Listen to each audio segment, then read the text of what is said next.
మరి దేవుని ఆరాధించబోయే ముందుల మన ప్రభువైన యేసుక్రీస్తు వారు ఏమై ఉన్నారో ఒకసారి మరి జ్ఞాపకం చేసుకొని మనం దేవుని ఆరాధన చేద్దామండి. దావీదు రాసినటువంటి కీర్తన 103వ కీర్తన. ఇది మనందరికీ తెలిసినటువంటి కీర్తనే, చాలామందికి కూడా కంఠస్థం వచ్చి ఉంటుంది.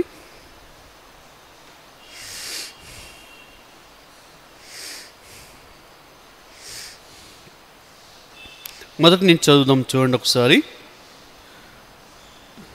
పేజీ నెంబర్ 505 నాన్న, 505, 505వ పేజీ నాన్న.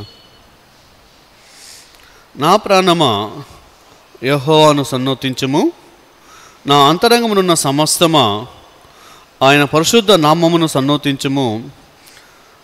నా ప్రాణమా యెహోవాను సన్నోతించుము, ఆయన చేసిన ఉపకారములలో దేనిని మరువకము. ఆయన నీ దోషములన్నిటినీ క్షమించువాడు, నీ సంఘటములన్నిటినీ కుదుర్చువాడు. సమాధిలో నుండి నీ ప్రాణమును విమోచించుచున్నాడు, కరుణా కటాక్షములను నీకు కిరీటముగా ఉంచుతున్నాడు. చిన్న ప్రార్థన చేసుకుందాం నాన్న, చిన్న ప్రార్థన చేసుకుందాం. కళ్ళు మూసుకున్నట్లయితే చిన్న ప్రార్థన చేసుకుందాం. ప్రేమ నమ్మకమైన మా తండ్రి, పరిశుద్ధాత్మ యేసయ్య, మీకే వేలాది వందనములు స్తోత్రములైనా. మరి ఇప్పటివరకు చక్కగా ఆరాధనలో మీ బిడ్డల్ని బలపరిచి నడిపించారు ప్రభు, అందుని బట్టి వందన స్తోత్రమునైనా. అయా మరి చదివినటువంటి వాక్య లేఖనాలు మీరు జ్ఞాపం చేసుకోండి. ఈ 103వ కీర్తన ద్వారా ప్రభు తండ్రి మీరు చేసినటువంటి గొప్ప మేలుల్ని మీ జ్ఞాపం చేసుకోవడానికి, మీరేమై ఉన్నారో మేము గ్రహించడానికి అయా మాకు సహాయం ఇచ్చేయను ప్రభు తండ్రి. ఇక నిలబడినటువంటి మీ దాసులు, నేను ఓటివాడిని అలుపుడును ప్రభా. అయా తండ్రి, చేతగానివని ప్రభు తండ్రి నన్ను జ్ఞాపం చేసుకోండి. మీ కలువురు చాటును మరుగుపరిచి ప్రభు తండ్రి నన్ను మీ నోటిబురుగా వాడుకొని ఈ ఆరాధన తలంపుల్ని మాకు దయచేసి అయా మమ్మల్ని ఆరాధనలకు నడిపించవలసిందిగా ప్రభా యేసుక్రీస్తు వారి ఘనమైన నామములో ప్రార్థిస్తున్నాను తండ్రి, ఆమేన్. నాన్న చదివినటువంటి వాక్య భాగంలో నాన్న ఈ 103వ కీర్తనలో దేవునికి గుణలక్షణాలు చాలా ఉన్నాయి, కానీ మనము మొదటి 4 వచనాలు మనం జ్ఞాపకం చేసుకున్నప్పుడు 3 ప్రాముఖ్యమైన విషయాలు మనకు కనిపిస్తూ ఉన్నాయి. కాబట్టి ఆరాధనలో భాగంగా 3 ప్రాముఖ్యమైన విషయాలు మనం జ్ఞాపకం చేసుకొని ఆరాధనలోకి వెళ్దాం. చూడండి, మొట్టమొదట 3వ వచనంలో ఏముంటుందంటే, ఆయన నీ దోషములన్నిటినీ క్షమించేవాడు, నీ సంఘటములన్నిటినీ కుదుర్చువాడు. మొట్టమొదటి నాన్న గాడ్ ఆఫ్ ఫర్గివ్నెస్. కాబట్టి మొట్టమొదటి ఒక టైటిల్ పెట్టుకున్నట్లయితే దేవునికి గుణలక్షణాల్లో ఒక గుణలక్షణం ఏమిటంటే గాడ్ ఆఫ్ ఫర్గివ్నెస్. ఆయన క్షమించేటువంటి దేవుడు, క్షమించటకు సిద్ధ మనసు కలిగినటువంటి దేవుడు. కాబట్టి ఉదయకాలమున మన ప్రభువైన యేసుక్రీస్తు వారిని ఎందుకు ఆరాధన చేయాలంటే క్షమించటకు సిద్ధ మనసు కలిగిన వాడు కాబట్టి ఆయన మనం ఆరాధించబద్ధులమే ఉన్నాం. కాబట్టి ఆయన చూడండి ఏమంటున్నాడంటే 3వ వచనంలో, ఆయన నీ దోషములన్నిటినీ, ఓకేనా, దోషము అంటే సిన్స్, మన పాపములన్నిటినీ ఆయన క్షమిస్తాడండి. మన పాపములన్నిటినీ ఆయన క్షమిస్తాడు. క్షమించటకు అర్హత కలిగిన వ్యక్తి, క్షమించటకు అధికారము కలిగిన వ్యక్తి, ఏకైక వ్యక్తి ఎవరంటే మన ప్రభువైన యేసుక్రీస్తు వారు మాత్రమే. ఆయనకు మాత్రమే ఆ అధికారము ఇవ్వబడినది, ఆయనకు మాత్రమే ఆ అధికారం ఇవ్వబడినది. ఈ సృష్టిలో ఎవరికి కూడా క్షమించేటువంటి అధికారం ఇవ్వబడలేదు. మన పాపములను క్షమించేటువంటి అధికారం ఎవరికి ఇవ్వబడలేదు. మన పాపములను, మన దోషములను క్షమించే అధికారము యేసుక్రీస్తు వారికి మాత్రమే ఉన్నది. ఎందువలనంటే రాజులకు రాజు అయినటువంటి, ఓకేనా, ప్రభువులకు ప్రభు అయినటువంటి ప్రభువైన యేసుక్రీస్తు వారు, సర్వ సృష్టికర్త అయినటువంటి యేసుక్రీస్తు వారు తండ్రి కుడిపాస్తును కూర్చోవడం మహోన్నత భాగ్యం ఎంచుకోక ఆయన ఈ లోకంలోకి నీ కోసం నా కోసం వచ్చాడు. ఆయన ఎందుకు వచ్చాడంటే పాపముల ద్వారా, అపరాధముల ద్వారా చచ్చిన స్థితిలో ఉన్న మనల్ని ఆ పాప ఊబిలో నుంచి మనం లేవనెత్తి మన పాపములన్నిటినీ కడిగివేసి శుద్ధీకరించి పరిశుద్ధపరిచి నా పాపములన్నిటినీ ఆయన భుజం మీద వేసుకొని ఆయన భరించాడు. ఆయన మన పాపములన్నిటినీ క్షమించేస్తాడు, ఆయన మన దోషములన్నిటినీ క్షమించేస్తాడు. అందుని బట్టి మనం దేవుని ఆరాధించబద్ధులమే ఉన్నాం. చూడండి, ఒక లూకా సువార్త చూసినట్లయితే లూకా సువార్త 7వ అధ్యాయం, లూకా సువార్త 7వ అధ్యాయం పేజ్ నెంబర్ 58 నాన్న, పేజ్ నెంబర్ 58, 47వ వచనం నేను చదువుతాను చూడండి ఒకసారి. ఆమె విస్తారముగా ప్రేమించిన గనుక ఆమెకు విస్తార పాపములు క్షమించబడినని నీతో చెప్పుచున్నాను. ఇంకా 48వ వచనం, నీ పాపములు క్షమించబడి ఉన్నవని ఆమెతో అనెను. నీ పాపములు క్షమింపబడి ఉన్నని. ఎవరి పాపములు అంటే పాపాత్మరాలైనటువంటి ఒక స్త్రీ. ఆ పై వచనంలో ఉంటుంది కదా, 37వ వచనంలో ఉంటుంది. ఒక పాపాత్మరాలైన స్త్రీ యేసుక్రీస్తు వారి దగ్గరికి వస్తుంది. ఎలా వస్తుందంటే ఏడుస్తూ వస్తుంది, దుఃఖంతో వస్తుంది, వేదనతో వచ్చేస్తుంది. ఓకేనా, నాయనను ఒక ఊరిలో ఉన్నటువంటి ఆ పాపాత్మరాలైన ఒక స్త్రీ యేసుక్రీస్తు వారి దగ్గరికి దుఃఖంతో, మనోవేదనతో, బాధతో వచ్చేస్తుంది. కారణం ఏమిటంటే ఆమెలో ఉన్నటువంటి పాప స్వభావము ఆమెని గాయాలు చేస్తుంది, ఆమెకి నెమ్మది లేకుండా చేస్తుంది, ఆమెకి సమాధానం లేకుండా చేస్తుంది.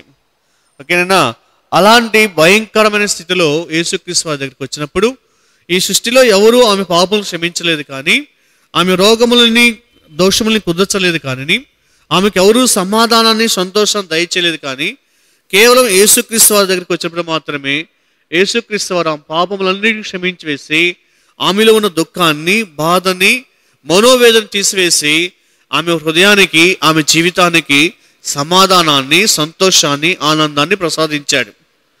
కాబట్టి అంతటి గొప్ప దేవుణ్ణి మనం ఈ ఉదయకాలమున మనము ఆరాధించబద్దులే ఉన్నాం. కాబట్టి మనం ప్రభువైన యేసుక్రీస్తు వారు సమాధాన అధిపతి. కాబట్టి మన పాపములన్నింటినీ, దోషములన్నింటినీ ఆయన క్షమించేసి నా జీవితానికి సమాధానాన్ని, శాంతిని అనుగ్రహిస్తున్నాడు ఆయన. అందుని బట్టి మనం దేవుణ్ణి ఆరాధించబద్దలమే ఉన్నాం. దేవునికి క్షమాపణలో ఆయన ప్రేమ కనిపిస్తుంది మనకి. చూడండి, అదే లూకా సువార్త 15వ అధ్యాయం చూసినట్లయితే చూడండి ఒకసారి నన్ను, 15వ అధ్యాయం 18వ వచనం చూడండి ఒకసారి, 68వ పేజీలో ఉంటుంది. నేను లేచి నా తండ్రి యొద్దకు వెళ్ళి, తండ్రి, నేను పరలోకమునకు విరోధముగాను నీ ఎదుటను పాపం చేసి తిని. కాబట్టి తప్పిపోయిన కుమారుడు ఎవరికి విరోధంగా పాపం చేశాడంటే పరలోకానికి విరోధంగాను, పరలోక తండ్రికి విరోధంగాను, తండ్రికి విరోధంగాను ఆయన పాపం చేశాడు. పాపం చేసి మళ్ళా తండ్రి దగ్గరికి వచ్చినప్పుడు తండ్రి అతని పాపములని క్షమించి వేసి ఎంత ప్రేమగా రిసీవ్ చేసుకుంటారో చూడండి ఒకసారి. అక్కడే చూడండి 20వ వచనం నాన్న, 20వ వచనం చూడండి. వాడు ఇంకా దూరంగా ఉన్నప్పుడు తండ్రి వాడిని చూచి కనికరపడి వాని మెడ మీద పడి ముద్దు పెట్టుకొనెను. యేసుక్రీస్తు వారి ప్రేమ అలా ఉంటుంది. యేసుక్రీస్తు వారి యొక్క ప్రేమలో, ఆ క్షమాపణలో ఈ లక్షణాలు ఉంటాయి. ఎంతగా ప్రేమిస్తున్నాడు పాపులమైన మనల్ని, దోషభరితమైనటువంటి మన జీవితాలని, మనలో ఏ మంచితనము లేదు. మనలో ఏముంటుందంటే ఈవిల్ థాట్స్ ఉంటాయి. మన ఆలోచనలన్నీ చెడ్డవే, మన హృదయ తలంపులన్నీ చెడ్డవే. యేసుక్రీస్తు వారు మనం పరిశీలన చేసినప్పుడు, మన ఆలోచనలని స్కాన్ చేస్తున్నప్పుడు ఆయనకి మన ఆలోచనలన్నీ చెడ్డవిగానే కనిపిస్తూ ఉంటాయి, మురిగ్గా ఉంటాయి. ఇమ్మొరాలిటీ ఉంటుంది మనలో, కొద్దిగా 1% మొరాలిటీ కూడా ఉండదు. అసలు ఇమ్మొరాలిటీ ఉంటుంది మనలో ఉన్న ఆ ఈవిల్ థాట్స్ని, ఈవిల్ నేచర్ని ప్రభువైన యేసుక్రీస్తు క్షమించేశాడు. ఆయన కొట్టాదులు పడేస్తాడు, తన యొక్క గాయముల ద్వారా, పరిశుద్ధమైన రక్తం ద్వారా కొట్టివేశాడు. ఆయన తన భుజం మీద వేసుకున్నాడు వాటన్నిటినీ. మనలో ఇమ్మొరాలిటీ ఉంటుంది, విక్టిన్నెస్ ఉంటుంది, మనలో దుష్టత్వం ఉంటుంది. ఎంత దుష్ట స్వభావం ఉంటుందో మనలో ఇంజస్టిస్ ఉంటుంది. అన్నీ అక్రమం మనం చేసేవన్నీ కూడా ఏది న్యాయంగా చేసే ప్రతిదీ కూడా స్వార్థంతోనే చేస్తాం. స్వార్థపరులో మనం షాబీనెస్, చెడుతనం ఉంటుంది, కంపు కొట్టుకుంటూ ఉంటుంది, షాబీనెస్ ఉంటుంది, అన్ఫేర్నెస్, యథార్థత ఉంటుంది మనలో. ఇలాంటి స్వభావం కలిగిన మనల్ని, ఇలాంటి స్వభావంతో జీవిస్తున్న మనల్ని, అలాంటి స్వభావంతో పుట్టినటువంటి మనల్ని తల్లి గర్భమున మనం సృజించినప్పుడు ఈ లక్షణాలనే మనకు వచ్చినాయి. ఇవన్నీ మనకి ఆ లక్షణాలని వచ్చినాయి. ఈ వచ్చినటువంటి లక్షణాలన్నింటినీ ప్రభువైన యేసుక్రీస్తు వారు ఏం చేస్తున్నారు తెలుసా? ఆయన మనం క్షమిస్తూ ఉన్నాడు. తప్పిపోయిన కుమారులు ఆ లక్షణాలని ఉన్నాయి. తప్పిపోయినటువంటి చిన్న కుమారునిలో ఆ లక్షణాలే ఉన్నాయి. అతను ఈవిల్ థాట్స్ ఉన్నాయి. ఆ చెడ్డ ఆలోచనలు బట్టే తండ్రి దగ్గర తన వాటా తీసుకుని వెళ్ళిపోతాడు. తనలో విక్కిడ్నెస్, ఆ చెడ్డ స్వభావం ఉన్నది అతనిలో స్వార్థం ఉన్నది.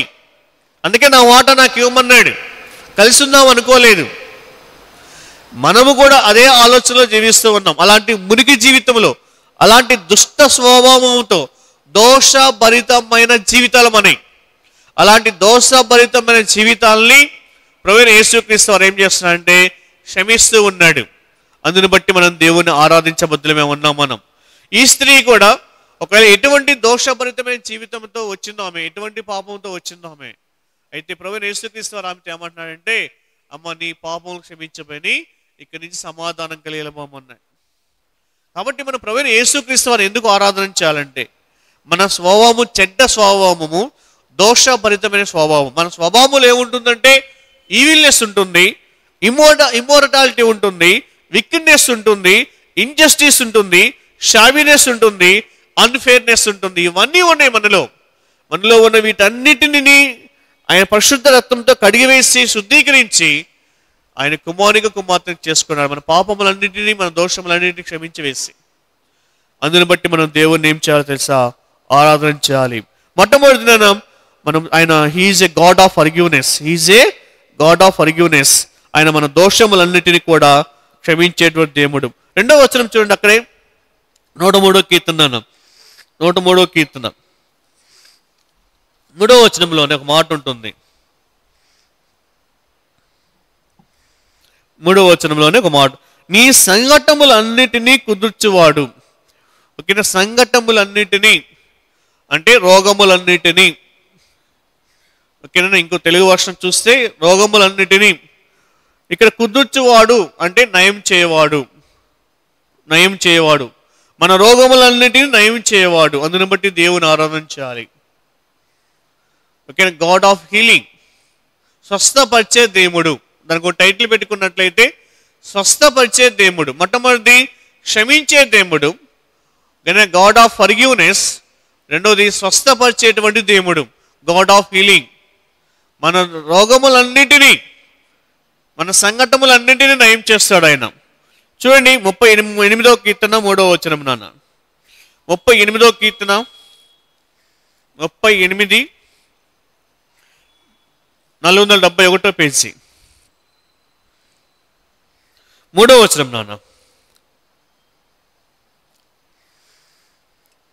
38:3. ఓకే. నీ కోపాగ్ని వలన ఆరోగ్యము నా శరీరము విడిచిపోయిను, నా పాపను బట్టి నా ఎముకలలో స్వస్థత లేదు. కాబట్టి శరీరములో ఏమి విడిచిపోయిందంటే ఆరోగ్యం విడిచిపోయింది. ఆరోగ్యం లేదు మన దాంట్లో, హెల్దీనెస్ లేదు. ఈ మాట ఆన్లైన్ చేసుకుందాం. ఆరోగ్యం అనేటువంటిది, ఆరోగ్యం లేదు మనలో, హెల్త్ లేదు మనలో. Spiritual healthness, physical healthness, or physical health or spiritual health, రెండూ లేవు మనలో, రెండూ లేవు. ఆత్మీయ ఆరోగ్యము లేదు, భౌతికపరమైన ఆరోగ్యము లేదు. స్పిరిచువల్గాను మంచి స్థితిలో లేవు మనం, భౌతికంగాను మనలో ఆరోగ్యం లేదు, రెండూ లేవు మనలో.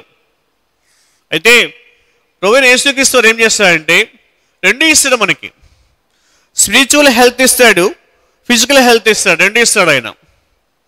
మనలో ఏ రోగం ఉన్నదో మనకి, ఎటువంటి జబ్బు ఉన్నదో మనకి, ఎటువంటి అనారోగ్యం ఉన్నదో, అది ఆత్మీయ రోగమైనా భౌతికపరమైన రోగమైనా, ఆత్మీయ జబ్బైనా శారీరకమైన జబ్బైనా, ఎటువంటి జబ్బైనా ఆయన నయం చేస్తాడు, ఆయన కుదురుస్తాడు. కుదుర్చేవాడు ఆయన మాత్రమే, ఆయన మాత్రమే, ఆయనకే అధికారం ఉన్నది. అందుని బట్టి మనం దేవుని ఆరాధన చేయాలి, అందుని బట్టి దేవుని ఆరాధన చేయాలి. మన రోగములన్నింటినీ కుదుర్చేవాడు ఆయన, మన సంఘటనలన్నింటినీ కుదుర్చేవాడు. చూడండి ఒకసారి 7వ వచనంలో, నా నడుము తాపముతో నిండి ఉన్నది, నా శరీరములో ఆరోగ్యము లేదు. కాబట్టి మన శరీరంలో ఆరోగ్యం లేదు. చెడిపోయినటువంటి మన శరీరాన్ని, పాడైపోయిన మన శరీరాన్ని బాగు చేయవాడు ఆయనే, స్వస్థపరచువాడు ఆయనే. అందుని బట్టి మనం ఆరాధన చేయాలి. ఈ భౌతికపరమైన శరీరం మాత్రమే కాదు కానీ చెడిపోయిన ఆత్మీయ జీవితాన్ని, పాడైపోయినటువంటి ఆత్మీయ జీవితాన్ని బాగు చేయవాడు, కట్టువాడు ఆయనే, కుదుర్చువాడు ఆయనే. అందుని బట్టి మనం దేవుణ్ణి ఆరాధించబద్దులమే ఉన్నాం. ఒకవేళ ఈ ఉదయకాలమున మనము ఒకవేళ వేటితో మనము బాధపడుతున్నామో దేవునికి తెలుసు, మన సంఘటనలన్నీ ఆయనకి తెలుసు. అయితే ఆయన మన సంఘటనలన్నిటినీ నయం చేయవాడు, కుదుర్చేవాడు కాబట్టి, బాగు చేయవాడు కాబట్టి, మన గాయములను కట్టువాడు కాబట్టి మనం ఉదయకాలము దేవుణ్ణి ఆరాధన చేయించబద్దులమే ఉన్నాం. చూడండి, ఒకసారి చూసినట్లయితే ఓకేనా, యోహాను సువార్త 5వ అధ్యాయం. యోహాను సువార్త 5వ అధ్యాయం.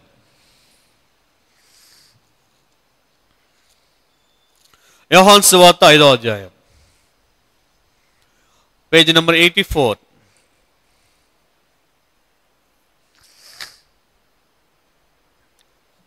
ఇక్కడ బెతెస్దా కొనే దగ్గర ఓకేనా 38 సంవత్సరాల నుంచి పడి ఉన్నటువంటి ఒక వ్యాధి గల వాడు ఉన్నాడు. 5వ వచనం చూసినట్లయితే అప్పుడు చూడండి 6వ వచనంలో, వాడు అప్పుడు బహుకాలము నుండి ఆ స్థితిలోనే ఉన్నాడు. ఏ స్థితిలో ఉన్నాడు? ఒకసారి పడిపోయిన స్థితిలో ఉన్నాడు. ఆయన శారీరకమైన స్థితి కావచ్చు, ఆత్మీయమైన స్థితి కావచ్చు. మనం ఎక్కడ పడి ఉంటే ఆ పడిన చోటిగా వచ్చి మనల్ని బాగు చేసేటువంటి వాడు, పడిన చోటిగా వచ్చి మన రోగములన్నింటినీ, మన సంఘటనలన్నింటినీ కుదుర్చేవాడు ఆయన, బాగు చేయవాడు ఆయన. అందుని బట్టి మనం ప్రభువైన యేసుక్రీస్తు వారిని ఆరాధించబద్దులమే ఉన్నాం మనం. ఇక్కడ ఉన్నటువంటి ఈ బెతెస్దా కొనే దగ్గర పడి ఉన్నటువంటి ఈ వ్యాధి గల వాడిని 38 సంవత్సరాలు అక్కడే పడి ఉన్నాడు. ఒకవేళ మనము ఎక్కడ పడిపోయి ఉన్నాము, ఎన్ని సంవత్సరాల నుంచి పడిపోయి ఉన్నాము, మనకున్నటువంటి వ్యాధులన్నింటినీ కూడా ఆయన, మన సంఘటనలన్నింటినీ కూడా ఆయన బాగు చేశాడు. ఒకవేళ శరీర సంబంధమైనదైతే ఆయన మనకి న్యూ బాడీ, నూతన శరీరాన్ని ఇస్తాడు మనకి. మనకున్నటువంటి ప్రతి పెయిన్, ప్రతి బాధ నుంచి ఆయన రిలీవ్, ఉపశమనాన్ని ఇస్తాడు, స్వస్థతని ఇస్తాడు, బాగు చేసి మనకున్నటువంటి ప్రతి భౌతికపరమైన బాధ నుంచి, మనోవేదన నుంచి, దుఃఖం నుంచి మనకి ఆయన విడుదల దయచేస్తాడు, ఆయన బాగు చేస్తాడు ఆయన. ఒకవేళ ఆత్మ సంబంధమైన రోగమేమో, ఒకవేళ ఆయన నీకు నాకేమిస్తాడంటే పరిశుద్ధతని ఇస్తాడు ఆయన, రైటియస్నెస్ ఇస్తాడు మనకి. ఓకేనా, మనల్ని ఏం చేస్తాడంటే చివరికి చిల్డ్రన్ ఆఫ్ జీసస్ క్రైస్ట్, దేవుని బిడ్డలుగా మార్చుకుంటాడు ఆయన. చివరికి ఏం చేస్తాడు తెలుసా? హెయిర్స్ ఆఫ్ కింగ్డమ్, దేవుని రాజ్యానికి వారసులు చేస్తాడు ఆయన. మన రోగములన్నింటినీ, మన సంఘటనలన్నింటినీ కుదుర్చేవాడు. కుదిర్చిన తర్వాత లేదా బాగు చేసిన తర్వాత మనల్ని ఆయన బిడ్డలుగా చేసుకుంటాడు, ఆయన రాజ్యానికి వారసులు చేస్తాడు ఆయన. అందుని బట్టి మనం దేవుణ్ణి ఆరాధించబద్దులమే ఉన్నాం. 2 విషయాలు అన్నాం.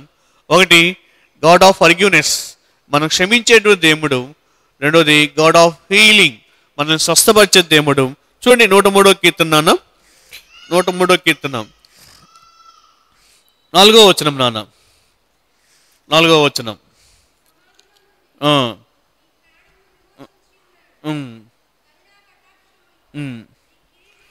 చాలు నాన్న. సమాజంలో నీ ప్రాణం విమోచించి ఉన్నాడు, విమోచకుడు. మనం ప్రభువైన యేసుక్రీస్తు వారు విమోచకుడు. 3వ మాట నాన్న, మొట్టమొదటి క్షమించేవాడు, రెండోది స్వస్థపరిచేవాడు, మూడోది విమోచకుడు. Is a God of redeemer, విమోచకుడు. ఆయన విమోచిస్తాడు. ఎక్కడి నుంచి విమోచిస్తాడంటే, మనము దేనికి పాత్రలం అంటే సమాధికి పాత్రలో మనం, మరణానికి పాత్రలో మనం, అగ్నికి పాత్రలో మనం, నరకానికి పాత్రలో మనం. ఆ నరకం నుంచి, అగ్నిగుండం నుంచి నిన్ను నన్ను విమోచిస్తాడు ఆయన. అందుని బట్టి మనం దేవుని ఆరాధించబద్దులమే ఉన్నాం. ఈ లోక సంబంధమైనటువంటి వాటి నుంచి మాత్రమే కాదు, ఈ లోక సంబంధంలో మన శత్రువుల నుంచి విడిపిస్తాడు ఆయన, మనకున్న ప్రతి సమస్య నుంచి విడిపిస్తాడు ఆయన, మనం పడిన ప్రతి గుంట నుంచి లేవనెత్తాడు, అందులో అనుమానమే లేదు. అందును బట్టి దేవుని ఆరాధన చేయాలి. యేసేపుని గుంటలో నుంచి లేవనెత్తిన దేవుడు ఆయన, విమోచించాడు. యేసేపుని అన్నల చేతుల నుంచి విడిపించిన దేవుడు ఆయన. దావీదుని సౌలు చేతుల నుంచి విడిపించిన దేవుడు ఆయన. దానియేలుని సింహాల బోలో నుంచి విడిపించిన దేవుడు. మనం ఎక్కడ పడి ఉన్నామో ఒకసారి ఆలోచన చేస్తే మన జీవితంలో ప్రభువైన యేసుక్రీస్తు ఎన్నిసార్లు విడిపించాడో ఆయన. ఎటువంటి గుంటలో పడి ఉన్నామో పడిన ప్రతిసారి మనల్ని విడిపించుకుంటూనే వస్తున్నాడు. అందుకే మనం ఈ ఉదయకాలంలో కూర్చొని ఆరాధన చేయగలుగుతున్నాం. అటువంటి దేవుణ్ణి మనం ఆరాధించబద్దులమే ఉన్నాం. మనం కేవలం భౌతికపరమైన విడుదల మాత్రమే కాదు, కానీ నీవు నేను మనకి ఆత్మీయ జీవితాన్ని బట్టి పరిశీలన చేస్తే మనము నరకానికి పాత్రలో, మనం అగ్నికి పాత్రలో, మనం గుంటకి పాత్రలో మనం. అలాంటి వారిని మనల్ని ఆయన మన పాపములన్నిటినీ క్షమించివేసి, మన రోగములన్నిటినీ సంఘటనలన్నిటినీ కుదిర్చివేసి ఆయన ఏం చేశాడంటే ఆయన రాజ్యానికి వారసులు చేశాడు. మనల్ని ఆయన రాజ్యానికి వారసులు చేశాడు. వేసిన అగ్నికి పాత్రలు కావాల్సిన మనల్ని జీవానికి పాత్రలు చేశాడు. మనల్ని ఆ నరకము నుంచి, ఆ నాశనమైన గుంట నుంచి మనల్ని విడిపించి జీవానికి పాత్రలు చేశాడు ఆయన. అందుని బట్టి దేవుణ్ణి ఆరాధించబద్దులమే ఉన్నాం మనం. ఓకేనా? ఆయన రాజ్యానికి, ఆ పరలోకానికి మనం వారసులు చేశాడు. అందుని బట్టి దేవుణ్ణి ఆరాధించబద్దులమే ఉన్నాం. ఓకేనా? అంత మాత్రమే కాదు, ఆయన యొక్క విడుదలలో మనకేం కనిపిస్తాయి అంటే ఆయన విడుదల దయ కనిపిస్తుంది. ఆయన దయగలవాడు, ఆయన దయగలవాడు, కనికరం గలవాడు, ఆయన ప్రేమ గలవాడు, జాలి కలిగినటువంటి దేవుడు. ఆయన విమోచన క్రయములో మనకేం కనిపిస్తుంది అంటే జాలి, దయ, ప్రేమ, కనికరం కనిపిస్తుంది. నిన్ను నన్ను విడిపించడం కోసం, ఆ విడుదల దయచేయడం కోసం, ఆ నాశనకరమైన గుంటలో నుంచి మనం లేవనెత్తడం కోసం, ఆ అగ్నిగుండానికి పాత్ర కావాల్సిన మన జీవితాలని విడిపించడం కోసం ఆయన ఈ లోకంలోకి వచ్చాడు. ఆయన తండ్రి కుడిపాసన కూర్చోవలసినటువంటి యేసుక్రీస్తు వారు, ఆరాధించవలసినటువంటి యేసుక్రీస్తు వారు, కేరేబులు సేవల ద్వారా పరిశుద్ధుడు పరిశుద్ధుడు పరిశుద్ధుడిని కొనియాడబడేటువంటి స్తుతి పాత్రుడైన యేసుక్రీస్తు వారు వాటిని విడిచిపెట్టి ఈ లోకంలో కిందకు వచ్చాయంటే ఆ గుంటలో నుంచి, ఆ నాశనకరమైన గుంటలో నుంచి, అటువంటి జీవితంలో నుంచి నిన్ను నన్ను విడిపించి ఆయన రాజ్యానికి వారసులు చేయడం కోసం వచ్చాడు ఆయన. అందుని బట్టి మన ప్రభువైన యేసుక్రీస్తు వారిని ఆరాధించబద్దులమే ఉన్నాం. 3 విషయాలన్నా he's a God of forgiveness. ఆయన క్షమించేడు దేవుడు. ఆయన మన పాపములన్నీ క్షమించాడు. ఆయన మన పాపం ఎటువంటి పాపం అంటే మనలో విక్కిడ్నెస్ ఉంటుంది, ఓకేనా, ఈవిల్నెస్ ఉంటుంది, షాబినెస్ ఉంటుంది. మనలో ఉన్న ప్రతి దోషాన్ని ఆయన కడిగి వేశాడు. ఆయన బిడ్డలుగా చేసుకున్నాడు. రెండోది ఆయన he's a God of healing. ఆయన మనం స్వస్థపరిచాడు. ఆయన మనకు కలిగినటువంటి ప్రతి గాయమును కట్టాడు. ఆయన అది శారీరకమైన గాయం కావచ్చు, భౌతికపరమైన గాయం కావచ్చు, లేదా ఆత్మ సంబంధమైనటువంటి గాయం కావచ్చు. ప్రతి గాయమును కట్టాడు. ఆ గాయమును కట్టి మనం బాగు చేసి మనం బలపరచిన దేవుడు. అందుని బట్టి ఆరాధన చేయాలి. మూడోది ఆయన మనం విమోచించిన దేవుడు. ఆయన he's a God of redeemer. ఆయన పడినటువంటి గుంటలో నుంచి ఇన్ని సంవత్సరాలు ఇక్కడ వేతేసుకొని 38 సంవత్సరాల నుంచి అక్కడే పడి ఉన్నాడు. మనం 10 సంవత్సరాల నుంచి పడి ఉన్నాము, 5 సంవత్సరాల నుంచి పడి ఉన్నాము, అదే 50 సంవత్సరాల నుంచి పడి ఉన్నాము. అయితే ప్రభువైన యేసుక్రీస్తు మనల్ని విడిపించడానికి సిద్ధంగా ఉన్నటువంటి ఆయన మనం విడిపించి ఆయన రాజ్యానికి వారసులు చేశాడు. ఆయన పిల్లలుగా చెప్పుకునే భాగ్యం దయచేశాడు. అందుని బట్టి మనం దేవుని ఆరాధన చేయాలి. 3 విషయాలను బట్టి మనం దేవుని ఆరాధన చేద్దాం. ఆరాధన సమయం తీసుకొని సహోదరులను మార్చి ఆరాధన చేద్దాం. దయచేసి గమనించండి, విన్న వాక్యాన్ని బట్టి ఆరాధన చేద్దాం. 3 విషయాలు మాత్రమే చెప్పాను. నేను చెప్పిన మాటలను బట్టి ఆరాధన చేద్దాం. విస్తారంగా చేయొద్దు దయచేసి, ఎందుకంటే టైం సరిపోదు. అందరికీ టైం సరిపోదు. విన్న వాక్యాన్ని బట్టి 3 మాటలు. He's a God of forgiveness, he's a God of healing, he's a God of redeemer. దీన్ని బట్టి మనం ఆరాధన చేద్దాం.